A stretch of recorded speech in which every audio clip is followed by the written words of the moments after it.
Hey everyone and welcome back to Final Fantasy XIV, where we are back after patch 7.2. The break was probably not that long, there possibly wasn't even a break. I took a nice break, but for you there probably wasn't actually a break. Anyways, we're back. Jump scare, patch 7.2 updated a lot more of the graphics than I expected.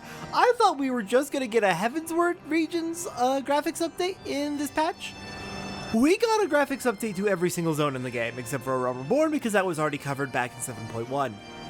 Holy crap, everything looks a lot better now.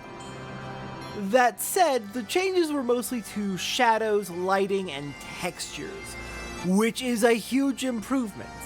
Also, vegetation got a nice update. Also, a lot of characters and their gear got updates. I don't think Azale? No, Azale didn't get an update. The cross-stitching on her hoodie is still a little bit low res. I do know the Dragoon armor got a really nice update. Yeah, that looks pretty sleek. I like it. It's obviously all the graphics are going for the same look, but better. Like higher res textures, better materials, etc. So yeah. Things look the same but better is just kind of generally what we're looking at. Though I will say, something looks very off about that to my eyes, but I also haven't seen it from this angle in quite a while, so... Okay, before we get started with main story today, we have a few things to go over. One, there were a lot of job changes in patch 7.2.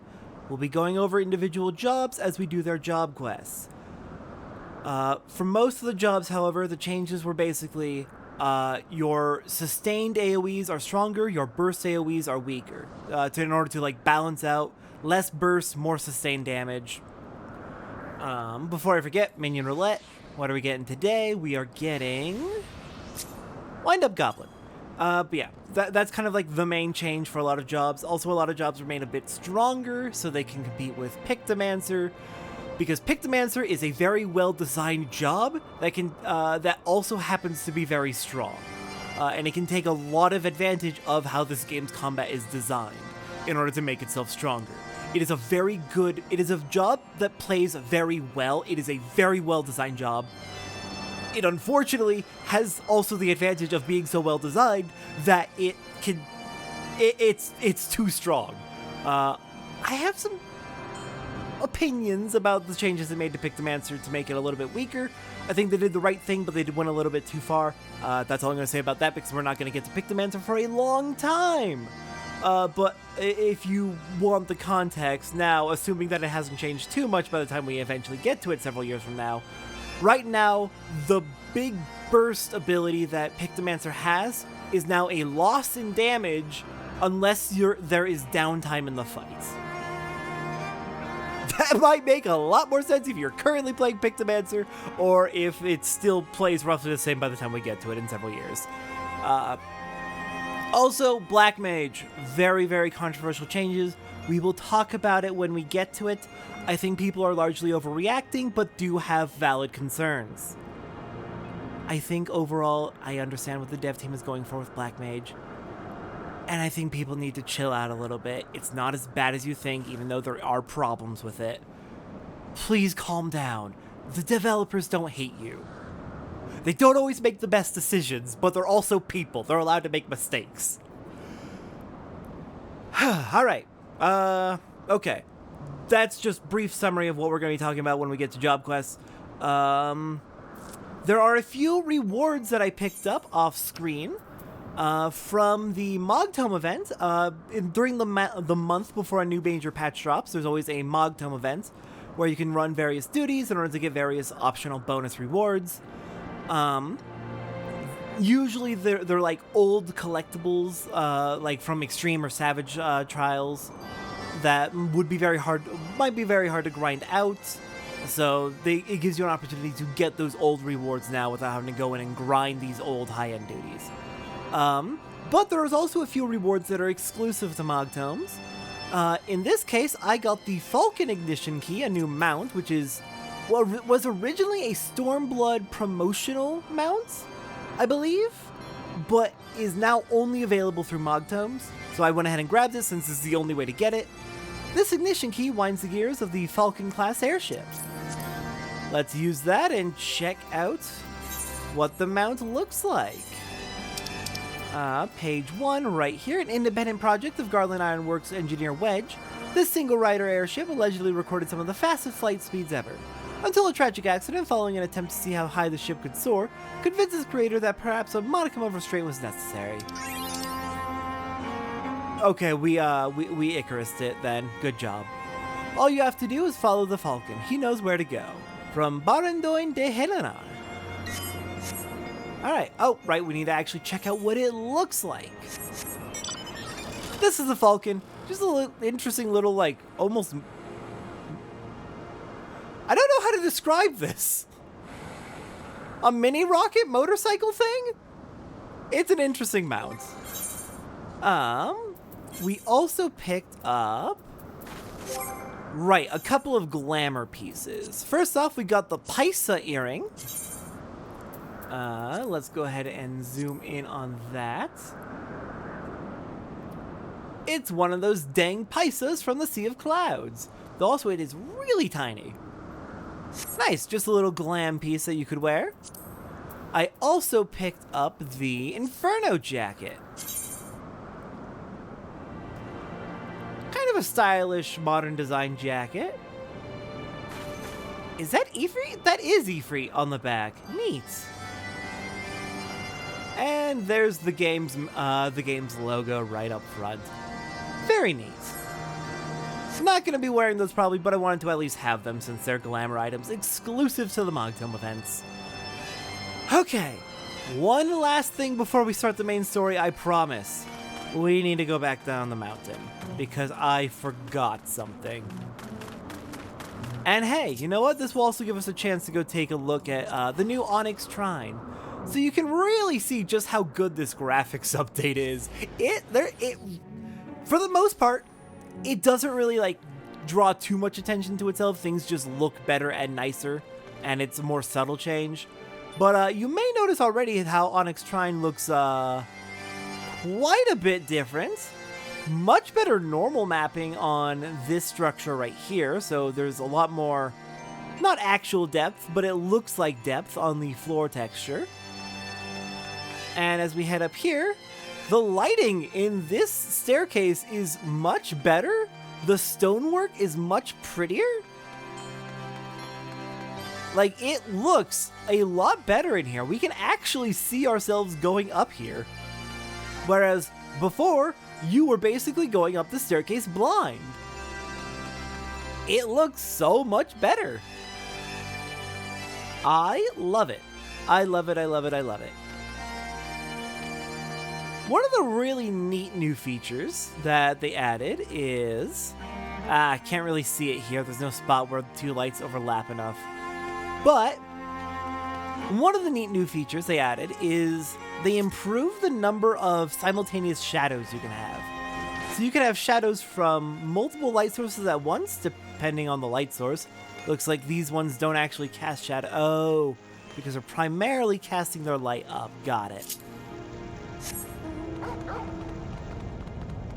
Yeah, no, lots of little changes. I think the shadowing changes might be more visible during cutscenes. But yeah, now there is the option to see multiple shadows from multiple light sources at once. So that's neat.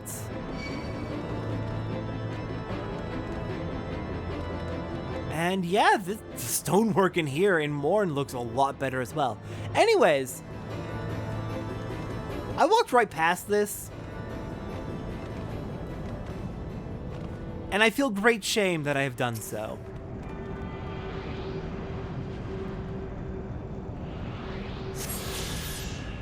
Now then, is that the last one? Okay, we have all the on-foot Aether Currents in the Dravanian Forelands. The rest are going to come from quests. Excellent. We will unlock flight here eventually. Eventually. Now then. While we get to appreciate the new stonework and ground textures, etc. as we make our way back, let's go get started on the next chunk of the main story now that we have arrived at the Churning Mists. Oh yeah, look at the lighting on the statue now from that orb up there. Everything really does look a lot better now. They did a very good job with this. I am very pleased and very impressed, especially the fact that they did it for every remaining zone, except for 4. There are 4 maps that did not get updates. The only one of those that we can access at this moment is the Kurthus Western Highlands. Did not get an update yet. On the other hand, the Kurthus Western Highlands is mostly snow textures. In other words, it's mostly pure white. I don't know if it really needs an update, to be honest, but you know what? Maybe they'll eventually update it. Maybe they just need to figure out what exactly to do with it, because it is so much snow texture. But honestly, yeah, Kurthus West looks fine. Basically everything else we can access got an update though, which is really nice. This place is far from the barren mountaintop I pictured in my mind. Well, Dragoon, do you believe these ruins were also built by heretics to deceive the faithful of Ishgard? How can one not be moved by such a breathtaking sight? It is indeed very pretty. Like, look at that. There was a lot built here. And yeah, no, the Ishgardians wouldn't be coming up here, so this would not be built for the purpose of deceiving Ishgard. And this would take an extraordinary amount of manpower to actually, like, complete. Look how massive these are. Alright, Alphino. Alphino ponders the means by which you might find Hraesvelgr. Now that we have scaled the mountain, there remains the problem of finding Hraesvelgr himself.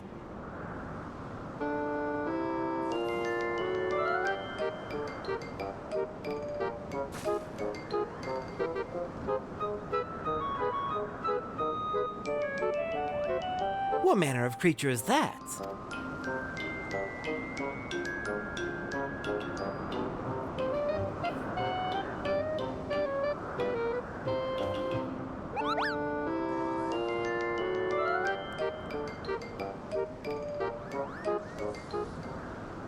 Satora, do my eyes deceive me, or was that a Moogle? It was indeed a Moogle. It was my understanding that they only dwelled in the Twelveswood. I certainly never expected to see one in the Churning Mists. If the Moogle does live here, however, he may know where Hraesvelgr makes his lair. Quickly now, before we lose the creature completely.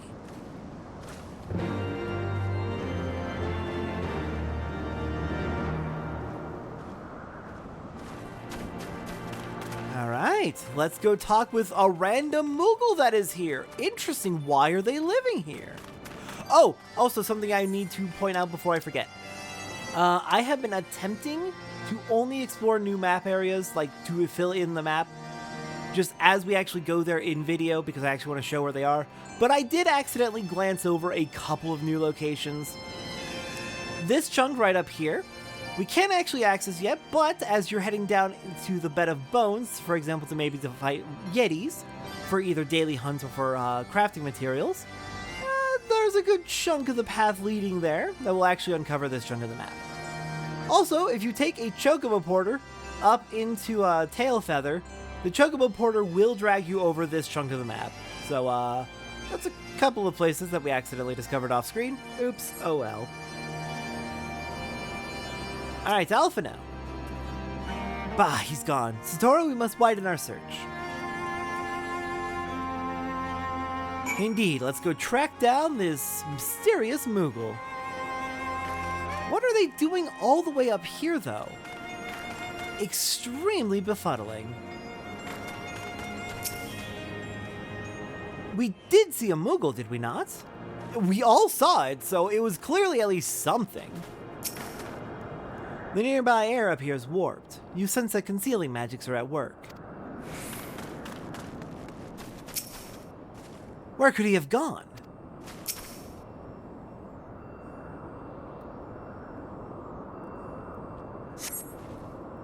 I've heard tales of these Moogles, but 'tis the first time I've ever laid eyes on one. They are rather adorable, aren't they? What? Why do you stare at me so? Can I not find a creature adorable? My heart is not truly made of ice. I agree, they are adorable. Though I think they would kill us if they heard us say it. A Moogle, did you say? I am unfamiliar with the breeds, but I shall search for one nonetheless.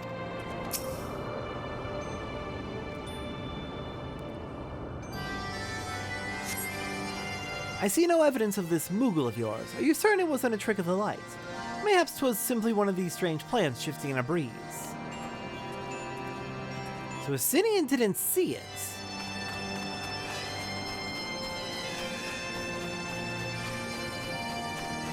Did I not examine this one? I did. I guess it must not have counted towards progression. Alright, how about up here? Yeah, concealing magic's at work.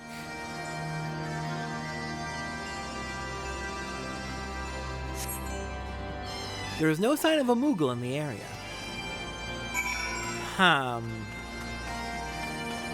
Well, this is a problem. We definitely saw one. 3 of us saw it. I'm sure I glimpsed a Moogle fleeing in this direction. Could he be concealing himself with magic? That seems quite likely. Well then. Next time on Final Fantasy XIV, we've got 2 job quests for our Realm Reborn jobs we need to take care of. And then when we get back from doing our job quests, it's time to figure out how we can get in contact with these hiding Moogles. I will see everyone next time for that.